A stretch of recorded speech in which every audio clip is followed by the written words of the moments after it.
Amidis Drill Water dengan 0 ppm, air murni yang sebenarnya. Warga diaspora di Amerika Serikat menyambut dimulainya pemerintahan Prabowo Gibran di tanah air.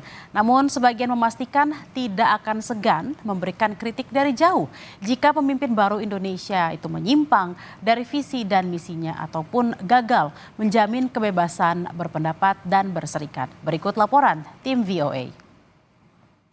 Terlepas dari perbedaan dukungan saat Pilpres Februari lalu, beberapa warga diaspora Indonesia menyambut Prabowo Subianto sebagai presiden baru Indonesia, baik dari pendukungnya.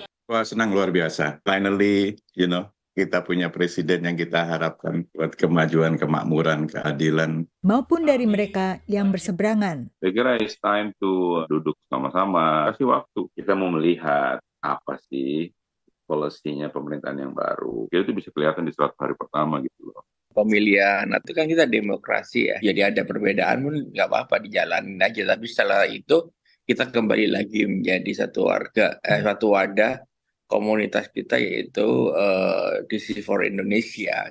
Terkait keabsahan Gibran sebagai wakil presiden, menurut salah seorang warga diaspora, melihat dengan kacamata optimis, rakyat Indonesia telah memilih beliau, Pak Prabowo dan wakilnya Mas Gibran mengenai masalah kontestasi kemarin, apakah itu legit atau tidak, mungkin itu sudah di rearview mirror. Meski mendukung kepemimpinan Presiden Prabowo Subianto bersama wakilnya Gibran Rakabuming Raka, menurut sejumlah warga diaspora Indonesia, mereka akan tetap mengawasi sekaligus menuntut janji-janji saat kampanye maupun dalam pidato pelantikan. Dan juga mengkritisi bila pemerintahan Prabowo Gibran menyimpang dari janjinya, termasuk dalam jaminan kebebasan berpendapat dan berserikat. Dan yang paling utama itu kebebasan untuk berpendapat, berserikat. Itu kan dibilang, oke dijamin. Tapi kan kita tahu ada tangan-tangan halus di belakang itu.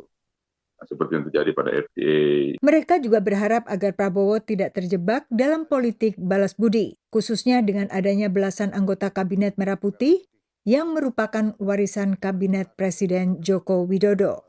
Apalagi 10 tahun terakhir ini kan kayak kita disuguhi lip service yang berlebihan. Nah, itu yang kita harapkan ke depannya tidak terjadi seperti itu. Karena ini harus berubah. Kita harapkan siapa aja di belakang Pak Prabowo dapat berdiri tegak. Sementara Indonesian Muslim Society in Amerika berharap Prabowo akan bersuara lebih lantang terkait konflik Israel-Palestina. Proof is in the pudding. Saya mendengar pidato beliau itu, saya cukup encourage gitu ya. Beliau membicarakan mengenai masalah ketidakadilan di Palestina dan beliau melakukan beberapa statement mengenai itu. Ya, selama ini Indonesia sebagai negara Muslim terbesar, saya kira masih kurang gaungnya gitu. Ketua Gerindra USA mengatakan yakin Prabowo tidak akan menolak kritik. No, yang saya pegang dan saya lihat itu apa yang diucapkan oleh Pak Prabowo itu yang akan dia lakukan. Orangnya tidak akan menolak kritik, akan menjadikan satu perbaikan. Bahkan diwanti-wanti di para kader Gerindra, beritahukan jika saya tidak benar jangan ikuti saya. Menurut kalangan diaspora ini, apapun kritik yang mereka sampaikan didorong oleh kepedulian dan keterikatan batin pada tanah air. Dari Alexandria, Virginia, Yuni Salim dan tim VOA.